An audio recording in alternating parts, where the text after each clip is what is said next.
प्रभूला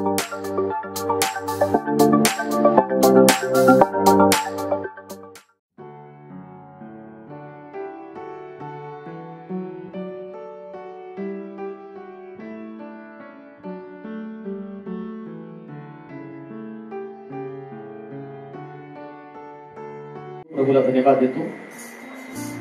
आजचा दिवस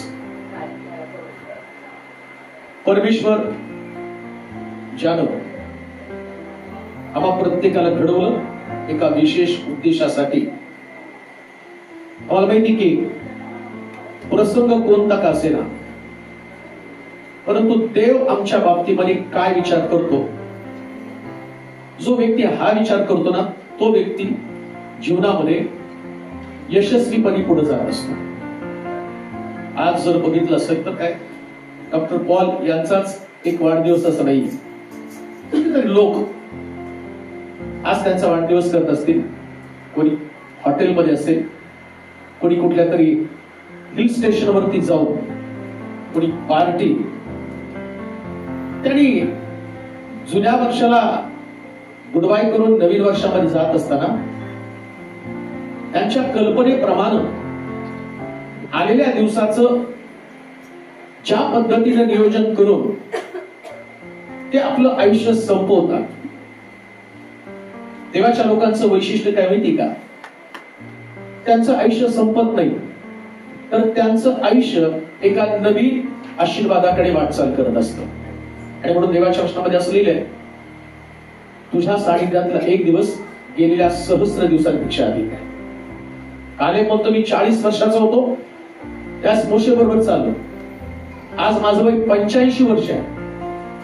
परंतु कालेबाची जर अवस्था तुम्ही पाहिली आणि त्यावेळेस प्रदेशाची वाटणी करण्याचा समय आला आणि कालेबाला विचारलं की आता तू देखील आमच्या बरोबर या प्रवासामध्ये राहिला, तुला कशा प्रकारचा वाटा मिळाला. आता 85 वर्षाचा कालेब तो सर्वसाधारण अशा गोष्टी मागत नाही. तो त्या दिवशीची माझी ताकद होती 40 वर्षाचा असताना, आज माझ्यामध्ये 30 ताकद आहे. आणि तुम्ही मला साधारण गोष्टी देऊ नका, तर मला डोंगर द्या, डोंगराचा प्रदेश द्या. म्हणजे देवाचे लोक हे नेहमी आव्हान पूर्ण करणारे लोक आहेत, परिस्थितीशी लढणारे लोक आहेत. आणि दुसरी गोष्ट, देवाच्या लोकांचं वैशिष्ट्य ते आपलं आयुष्य किती वर्ष ते मोजत नाहीत. तर देवाच्या वचनात असं लिहिलंय, मी त्यास दीर्घायुष्य देऊन तृप्त करेन आणि सिद्ध केलेल्या कारणाचा अनुभव मी त्याला देईन. म्हणजे ज्यास परमेश्वर आयुष्य वाढवतो, त्यास प्रभूनं आमच्यासाठी काही तारण म्हणजे सुटका सिद्ध केलेली. तारण या शब्दाचा अर्थ सुटका. जसं आम्ही म्हणतो की आमचं तारण झालं, आमचं तारण झालं. तारण झालं म्हणजे आम्हाला सुटका मिळाली. या पृथ्वी तलावर राहत असताना आम्हाला सगळ्याला सुटकेची गरज आहे. परंतु दीर्घायुष्य देवाच्या सानिध्यामध्ये जगत असताना जे दीर्घायुष्य प्रभू आपलं आमचं आयुष्य वाढवतो, आणि हे आयुष्य वाढवत असताना आम्हाला सगळ्याला सुटकेची गरज आहे.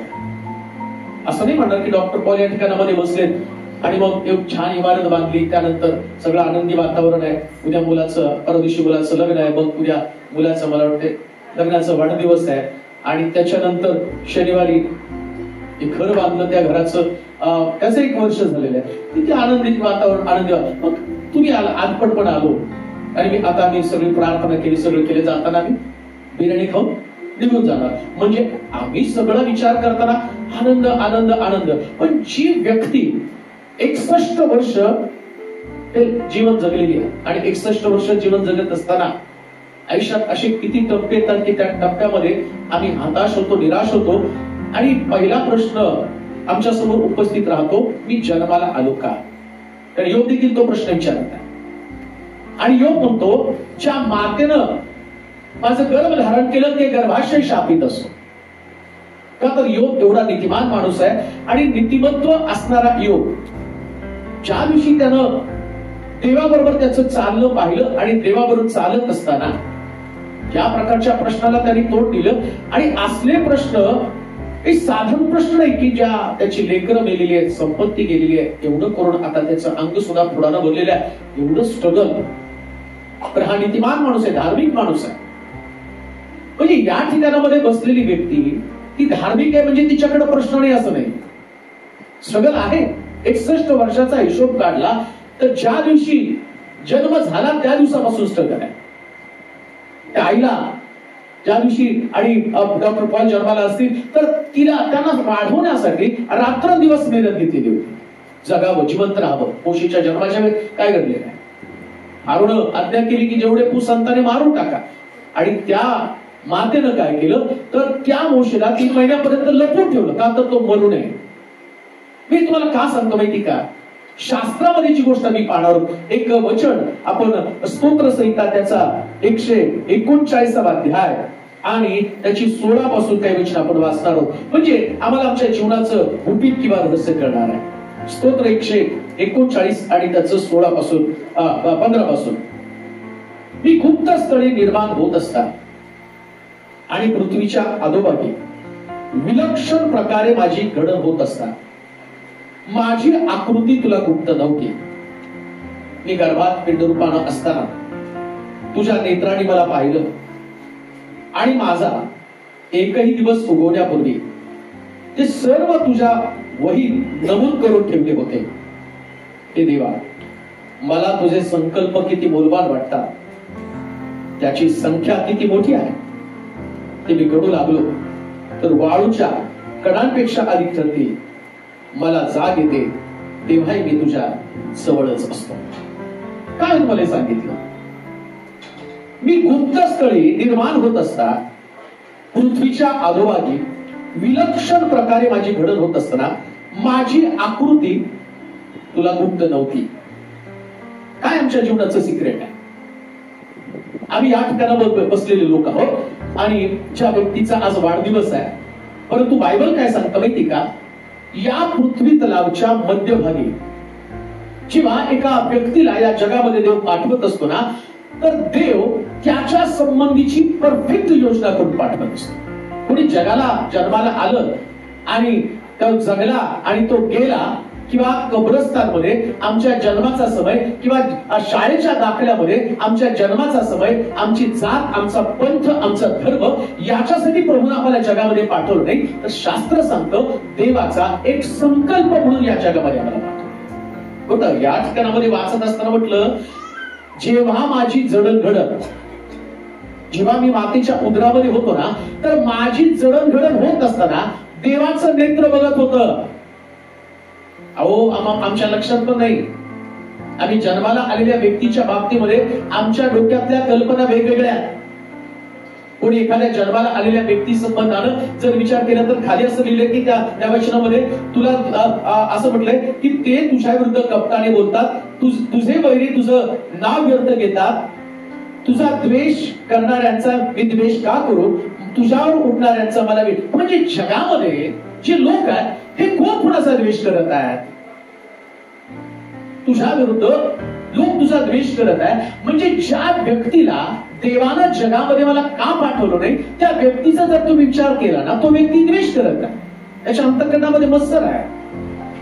का तर त्याला असं वाटतं या जगामध्ये मी जन्माला आलो ते ईर्ष्या, स्पर्धा किंवा कोणाचं तरी वाईट करणं, कोणाचा घात करणं, कोणाचा नाश करणं, याच्यासाठी मी आलो. परंतु बायबल सांगतं तुम्ही आईच्या उदरात होता तेव्हापासून देवाचं लक्ष तुमच्यावरती होतं.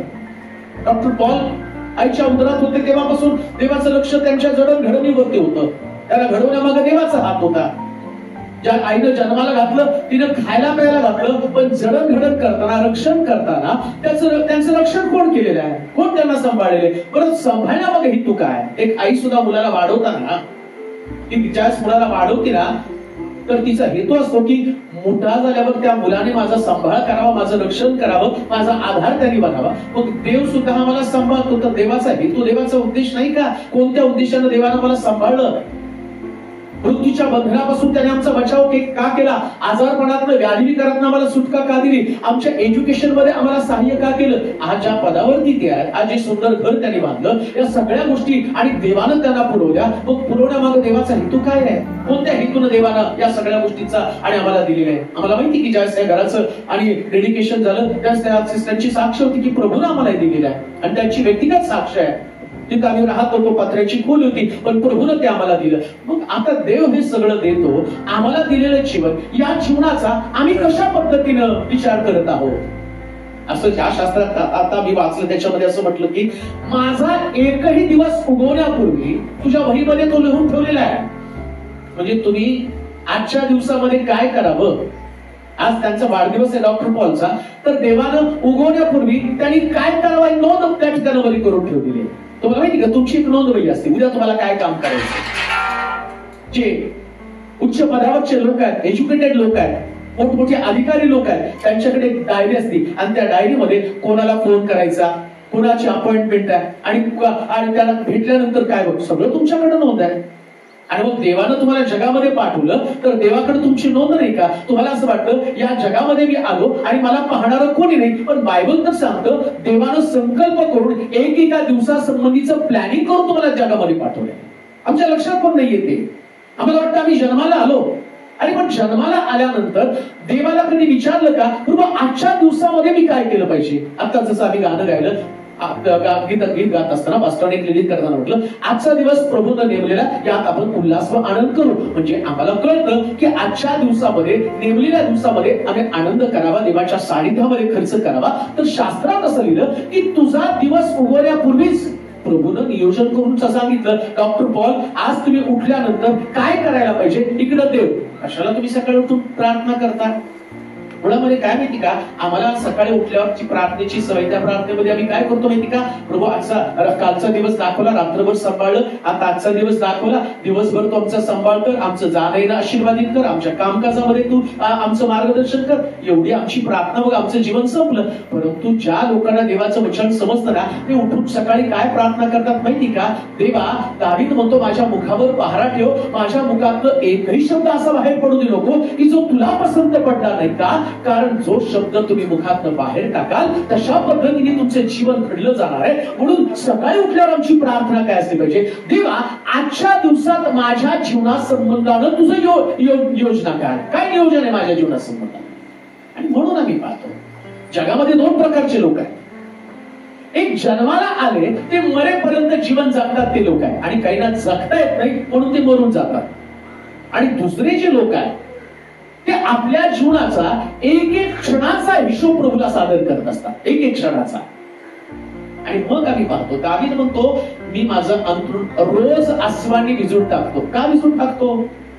विलाप गीतकार म्हणतो माझं मस्तक जलसंचय असतं, माझे नेत्र अश्रूचा झरा असतं तर किती बरं झालं असतं. का म्हणतो तो तसं, कारण त्याला माहितीये हे जीवन एकदा संपणार आहे, आणि संपलेल्या जीवनानंतर देव आमच्या प्रत्येक दिवसाचा हिशोब घेणार आहे. तुम्हाला काय वाटतं, ज्या दिवशी जीवनाचं पुस्तक उघडलं जाईल आणि आम्ही प्रभू समोर थांबले जाणार, कोणता हिशोब प्रभू घेणार आहे, काय एक्झॅक्टली करणार आहे, तिथं स्वर्गामध्ये गेल्यावरती काय होणार आहे. आता आम्हाला सगळं सोपं वाटतं नाही का, नीले आसमां के पार जाएंगे मेरा यीशु, पण तिथं हे फक्त गायला सोपं आहे, पण गेल्यावरती तिथं काय होणार आहे याचा विचार कधी केला का.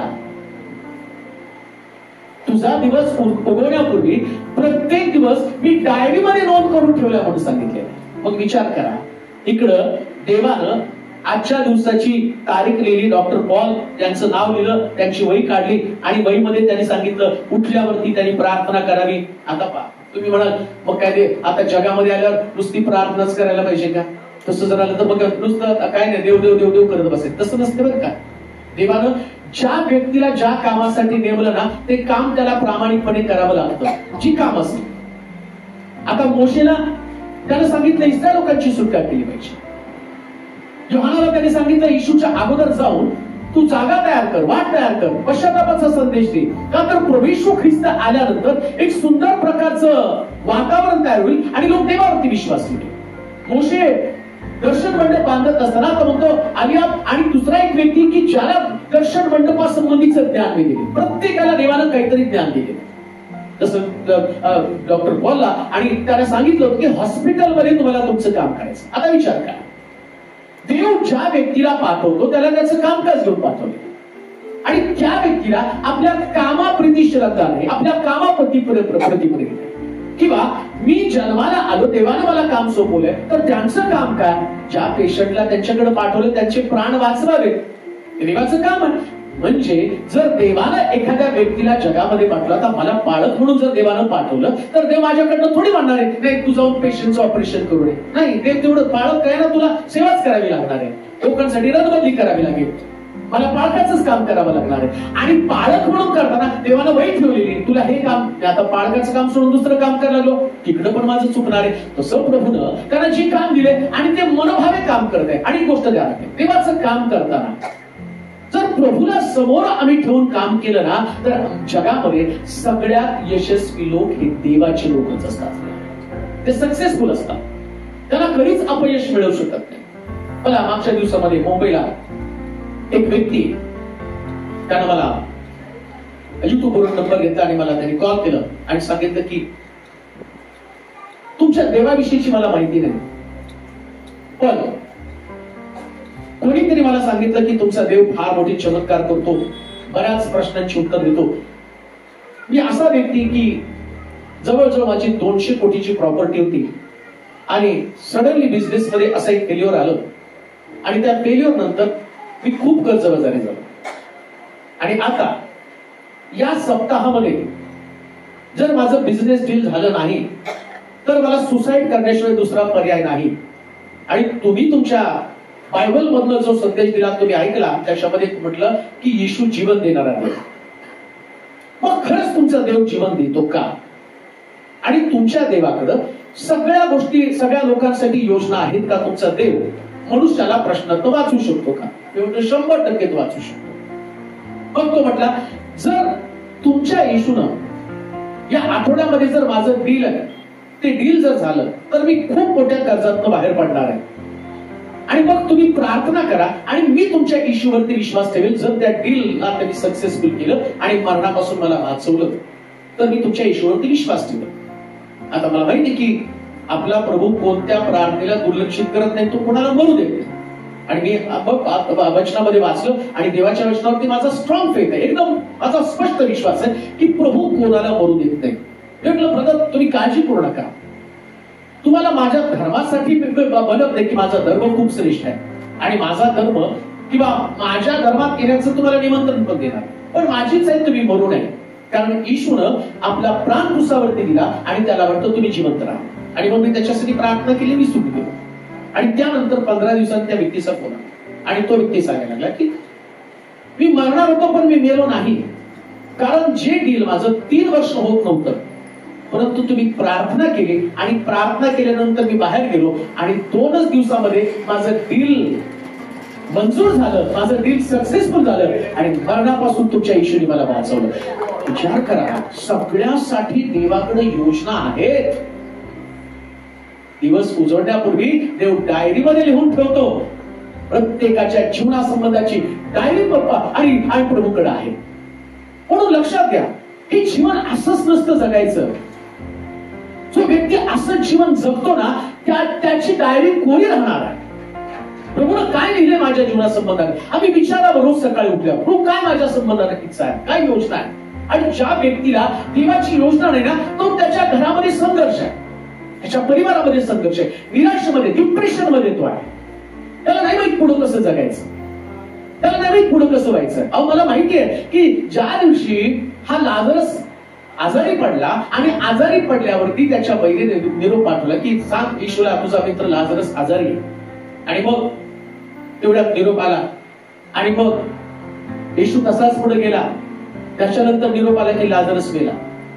बऱ्याच लोकांना त्या ठिकाणामध्ये लाजरस मेल्यावर येशू गेला, येशू आणि रडल्यावरती जो जमा होता तो म्हटला एवढं प्रेम होतं तर लाजरस आजारी असतानाच का आला नाही, लाजरस देवास वाचला असता. आणि मला सुद्धा काय म्हटलं माहिती का, तू इथं असता तर माझा भाऊ मेला नसता. परंतु येशू का तिथे गेला नाही? येशूला माहिती होतं, डायरी देवाने दाखवली होती लाजरसच्या जीवनामध्ये घटना घडणार आहे.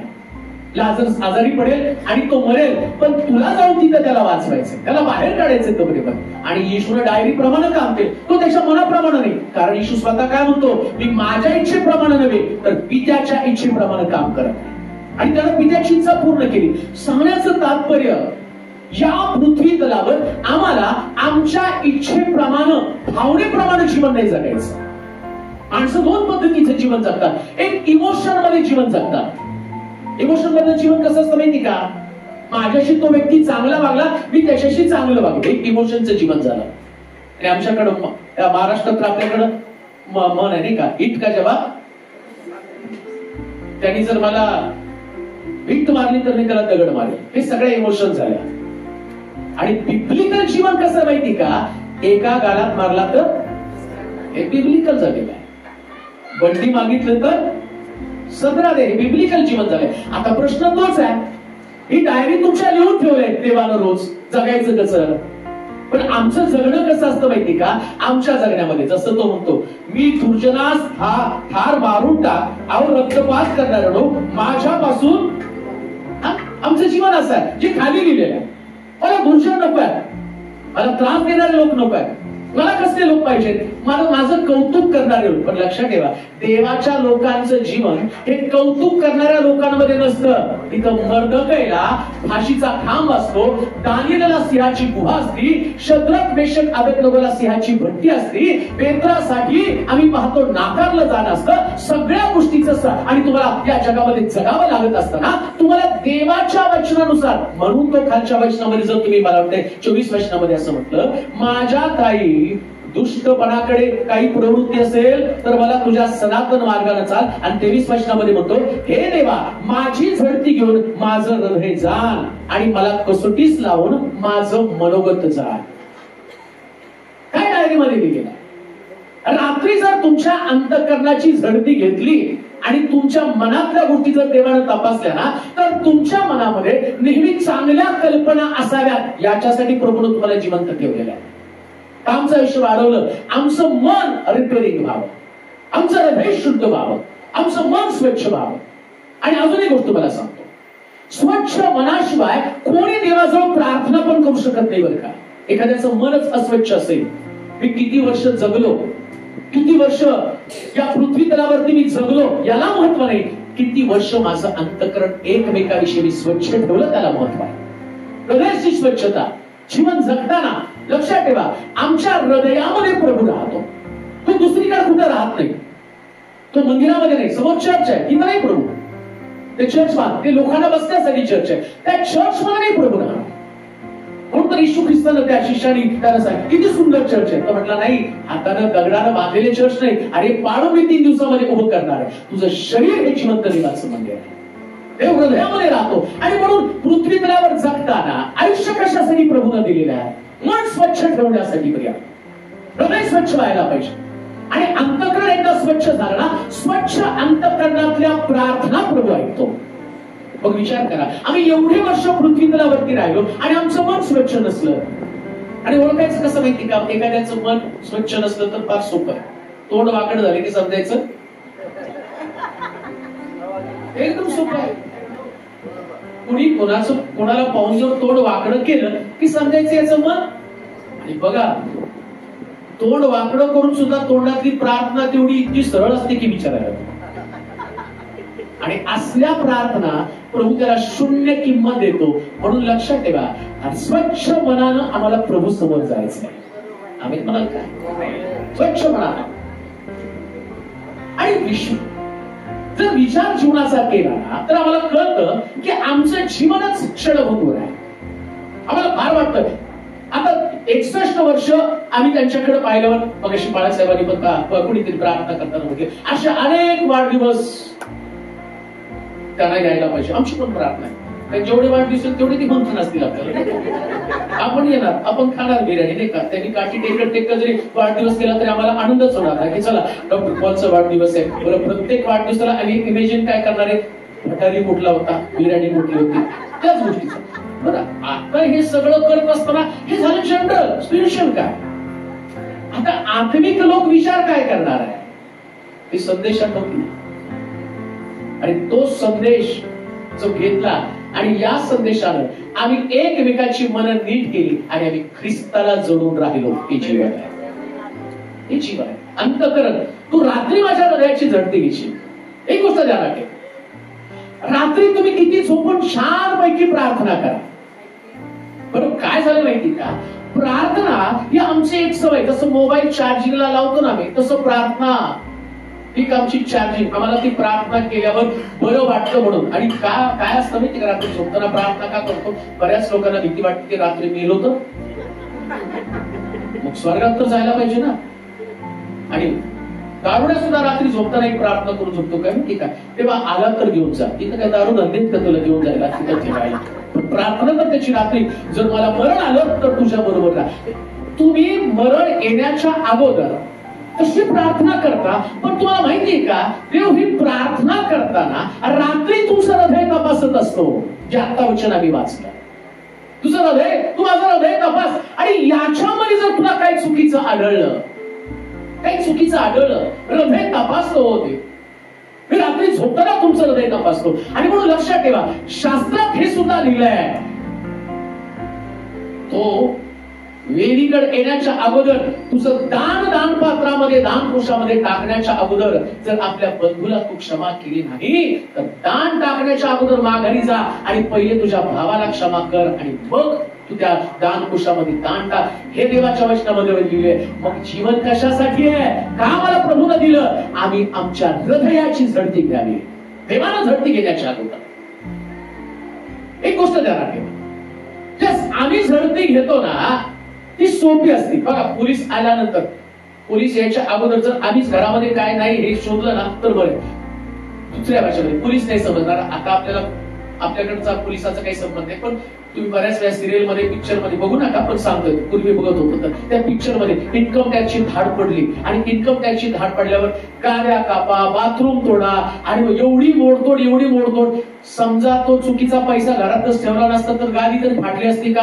आणि ते म्हणजे त्यांनी झडती घेतली तर भरपूर नुकसान होणार आहे. पण आम्ही स्वतः जर झडती घेतली आणि बाहेर टाकून दिलं तर प्रभू आमचं जीवन नीटच ठेवणार आहे. हे तत्वज्ञान आहे बायबल मधलं आम्हाला जगण्यासाठी. आणि मग पवित्र शास्त्र काय सांगतं माहिती का? एक शेवटचा मुद्दा मी तुम्हाला सांगतो. प्रभूनं जीवन दिलं, कशासाठी दिलं? तो म्हटला, तुझा दिवस उगवण्यापूर्वी मी लिहून ठेवला प्रत्येक दिवस बरं का, प्रत्येक दिवस देव लिहून ठेवतो. एक गोष्ट ध्यानात ठेवा, मी त्यांच्या संबंधाने, माझ्या संबंधाने सुद्धा विचार करतो. कारण का, माझा दिवस उजडला आणि माझ्या डोक्यात कल्पना वेगळ्या असल्या. बरेच लोक माझ्याकडे युट्यूबला कनेक्टेड असल्या कारणानं रोज सकाळी उठल्यावरती माझ्याकडे कमीत कमी एक 50 लोकांचं सकाळचा मेसेज असतो, मला मारायचंय. 50 लोकांचं. तुम्ही कल्पना पण करू शकत नाही, लोक एवढे दुःखी आहेत. परत त्यांना मारायचं का माहिती का? त्यांच्या प्रश्नाची उत्तर त्यांना मिळाली. आम्ही प्रार्थना करतो, देव आमच्या प्रार्थनेचं उत्तर आम्हाला दे. इकडं देवानं तर तुमच्या डायरीमध्ये लिहून ठेवलं होतं, आजच्या दिवसामध्ये तुम्ही काय काय करावं, कशा पद्धतीने जीवन जगावं. आणि तुम्ही तुमच्या डायरीमध्ये लिहून ठेवता डिप्रेशन, निराशा, मरायचंय, संपवायचंय. अजून काही लोक दुसऱ्याने संपवण्याचा विचार करत असतात. ज्या एरियामध्ये आपण राहतो तिथं काय, आता देवाने बदललं, पण याच्या अगोदर इथं सगळं तेच चाललेलं होतं. मारायचं, कुणाला तरी फसवायचं, कुणाचं तरी खून करायचं, कुणाला तरी लुबाडायचं. इकडं देवानं तुमच्यासाठी काय योजना करून ठेवली. दिवस उजडल्याबरोबर आता 61 वर्ष प्रभूनं त्याला सांभाळलं, मला एवढी वर्ष सांभाळलं. मग मला माझी डायरी पाहिजे आणि मला देवाची डायरी पाहिजे. देवाच्या डायरीमध्ये काय लिहून ठेवलेलं आहे? जीवनाची मालकी तुमची नाहीच ना. अहो, त्यानं किंमत देऊन, रक्त सांडून मला आणि तुम्हाला सुटका दिलेली आहे. आणि मग अधिकार त्याचाच आहे. आणि त्याच्या अधिकाराप्रमाणे चालत असताना माझी डायरी मी कॅन्सल करायची आणि प्रभूला म्हटलं पाहिजे उजळल्याबरोबर, देवा आजपासून मी तुझ्या योजनेप्रमाणे चालेल. तुझ्या योजनेप्रमाणे तुला वाटतं तसं शब्द मी बोलेल, तुला वाटतं त्याच्यासाठी प्रार्थना करेल, तुला वाटतं त्या व्यक्तीशी समेट करेल. आणि गोष्ट ध्यानात ठेवा, या जगामध्ये आम्हाला समेट करत करत जगायचं असतं. आम्ही म्हणाल काय, ते खुन्नच धरून नाही जगायचं. बघ, बऱ्याच वेळा ते असतात ते आमच्याकडे मेलो तरी तुझं तोंड बघणार नाही. आणि त्याच्या पलीकडं किती लोकांचं जगत काय, याला माझ्या कबरेजवळ सुद्धा थांबू देऊ नका. एवढ्या प्रार्थना भारी असतात, पण याला कबरेजवळ सुद्धा थांबू देऊ नका. आणि हा दिसला तर काय उठून बसणार आहे आणि सांगणार आहे त्याला जा, आणि तू गेल्याशिवाय मी मरतच नाही.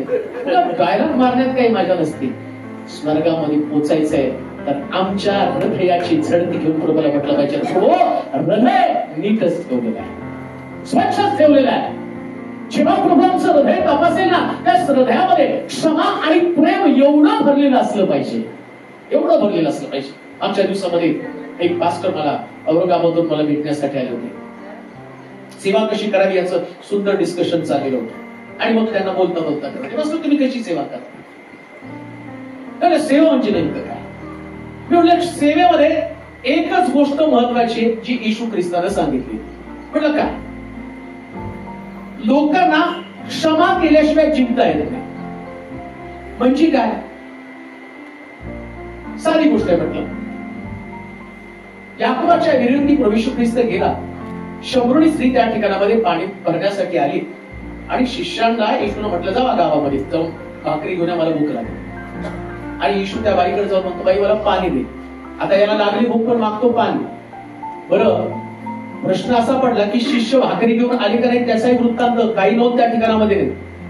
आणि तिथं आल्यावर त्यांनी डिस्कशन पाहिलं आणि मग त्या बाईला म्हटलं, बाई मला पाणी दे. ती म्हणजे तुम्ही येऊ देवी शंभरुणी, मग तुम्ही आमच्यातून पाणी प्यायचं हे काही योग्य नाही. सगळ्या धार्मिकतेच्या गप्पा मारता मारता येशू म्हटलं, जा तुझ्या नवऱ्याला बोलवून. आणि मग नवऱ्याचा विषय काढला की होते, मला नवरा अगदी करेक्ट बोलली, तुझ्याकडे नवरा नाहीये.